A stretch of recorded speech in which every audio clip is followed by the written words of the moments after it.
Os bancos digitais já são uma realidade no dia de hoje. E você sabe qual que é a diferença entre um banco digital e um banco tradicional? A gente vai ver isso agora.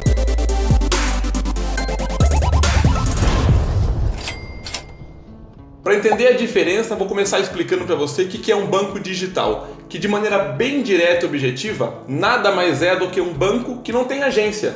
É um banco que faz todas as atividades dele no ambiente virtual. Mas qual que é a vantagem e por que ele faz isso? Por um motivo simples, direto e objetivo: redução de custo e facilidade de acesso. Um banco que não tem agência é mais barato. Um banco que precisa ter menos funcionários, menos localidade, menos controle logístico, ele custa menos. E qual que é a vantagem de um banco custar menos? Ele pode oferecer serviços mais baratos, oferecer serviços melhores. Dentro de um banco digital, você consegue opções de cartões de crédito sem taxa, transferências bancárias gratuitas, você consegue saques gratuitos também, dependendo do banco que você utiliza. E é importante lembrar o seguinte: da mesma maneira que nos bancos tradicionais existem bons bancos e maus bancos, dentro do mundo dos bancos digitais também existem bons bancos e maus bancos. Não dá para generalizar que esses bancos são melhores que os outros. Você tem que entender, dar uma olhada geral no quais são os principais bancos, os mais conhecidos, e aí sim você olhar alguns pontos chaves antes de tomar a sua decisão. Mas, o meu ponto de vista, os bancos digitais têm uma série de vantagens, sendo que as principais são redução de custo, porque as suas tarifas no banco tradicional que você paga, você tem agora uma opção de fugir disso. Tem uma opção de você sair do banco tradicional e ir para o banco digital, no qual você não vai ter nenhuma taxa de cartão de crédito, repito, dependendo do banco que você escolhe. Você tem uma taxa de crédito, inclusive opções de investimento melhores do que o banco tradicional, porque ele custa menos, ele é mais acessível, além da velocidade de acesso. Como tudo está no ambiente digital, você consegue ter acesso muito mais rápido à informação. Todos os bancos digitais você consegue abrir conta online, não precisa ir até a agência física, visto que ela nem existe. É muito mais fácil, rápido e prático. Legal, Matheus, você falou até agora as vantagens do banco digital, mas eu tenho medo de abrir uma conta lá, colocar dinheiro em alguém que eu não conheço. Eu sou uma pessoa mais tradicional, eu gosto do meu relacionamento com o meu gerente, eu gosto de saber qual que é o banco físico, e não tem nada de errado com isso. Porém, eu te pergunto, o quanto você paga por esse relacionamento? É um relacionamento custoso, você paga taxas ao banco para ter atendimento, e se você utiliza o atendimento, se você vê um diferencial na sua vida em ter o gerente, em ter um contato, alguém que resolva para você as coisas, não tem problema. Porém, essa não é a realidade da maioria. As pessoas mantêm a conta no banco tradicional simplesmente porque elas acham que o relacionamento vai ajudá-las em algum momento.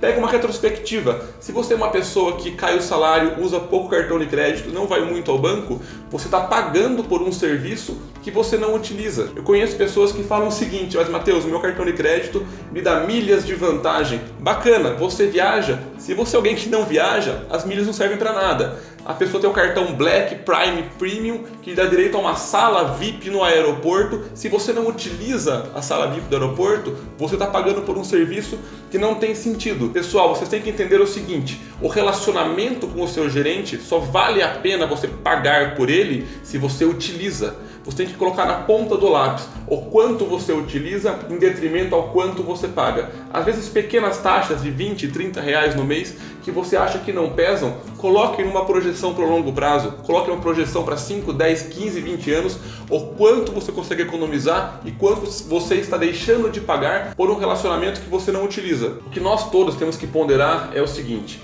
antes só existia o banco tradicional, o banco físico. Aí chegou o banco digital. E o banco digital, ele chegou com custos muito menores, com tarifas muito menores. As pessoas têm receio de entrar porque elas não conhecem. O meu conselho para você é o seguinte: estude como funciona cada um. Dê uma pesquisada qual a regulamentação que tem cada banco. Para você ter um banco, você tem que ter regulamentação do Banco Central, tem que ter uma série de documentos, apresentar uma série de resultados. Não é tão simples você abrir um banco no Brasil. A pessoa não pode abrir um banco simplesmente e roubar o seu dinheiro. Não é assim que funciona. E esse medo, você não entender como funcionam as coisas, pode ser que leve você a tomar uma decisão pelo medo. E a decisão pelo medo, que é a decisão pela falta de conhecimento, é sempre uma decisão ruim. Se você estudar o banco tradicional, estudar o banco digital, entender que o banco tradicional é mais caro, mas são serviços que você utiliza, não tem problema em você optar por ele. Não existe certo, não existe errado. Só que uma vez que você entende o que você de fato está pagando, pondera se tem sentido para você pagar por esse serviço, se você utiliza ou não,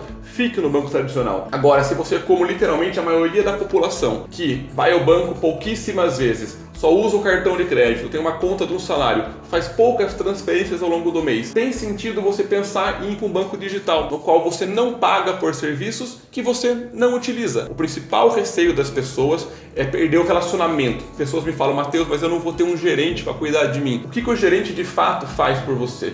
Se ele faz muita coisa, ótimo, continue. Se você vê ele uma vez a cada trimestre, talvez valha a pena você cogitar ir para algum lugar que não te cobre. E a entrada dos bancos digitais, eu vejo isso como positivo para todo o Brasil. Por quê? Uma vez que o banco digital entra, cria uma competição maior para o banco de varejo, de forma que eles agora têm um concorrente que não tinham antes. Isso força o banco tradicional a buscar taxas melhores, a buscar opções melhores, a ser um banco melhor. Então a entrada do banco digital é bom até para você que está no banco físico. Para você ter uma ideia do crescimento dos bancos digitais, a Nubank hoje tem mais de 10 milhões de usuários. O Banco Inter tem mais de 3 milhões de usuários. Em detrimento a, por exemplo, o Itaú, que é um dos maiores bancos do Brasil, que tem 90 milhões de usuários. Só que eles estão crescendo. Tem um caminho muito longo para chegar, tem um caminho muito extenso para conseguir chegar no banco de varejo. Eu não acredito que nunca vai matar o banco físico, ele vai sempre ser necessário. Do mesmo jeito que a televisão não matou o rádio, eu não acho que o banco digital vai matar o banco de varejo. Porém, ele com certeza vai impactar na eficiência dele. Os bancos têm que percorrer um caminho muito interessante,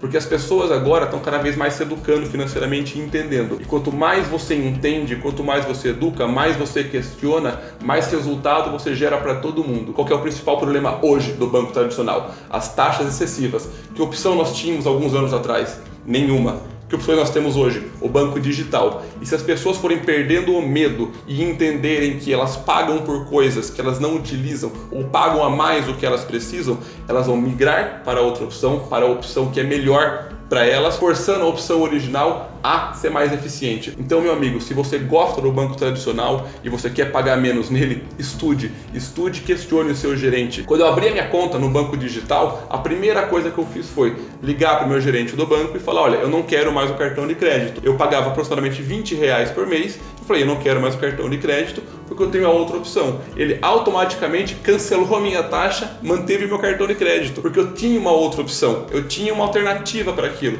Eu não pago mais TED em nenhum banco agora, simplesmente porque eu negociei. Só que para você negociar, você tem que ter uma opção. E para você ter uma opção, você tem que entender essa opção. Você tem que escolher qual opção se adequa melhor ao seu perfil. E a melhor forma de você fazer isso é estudando, é entendendo como cada um funciona. E se ficou alguma dúvida, deixa aqui nos comentários, vai ser um prazer responder para você.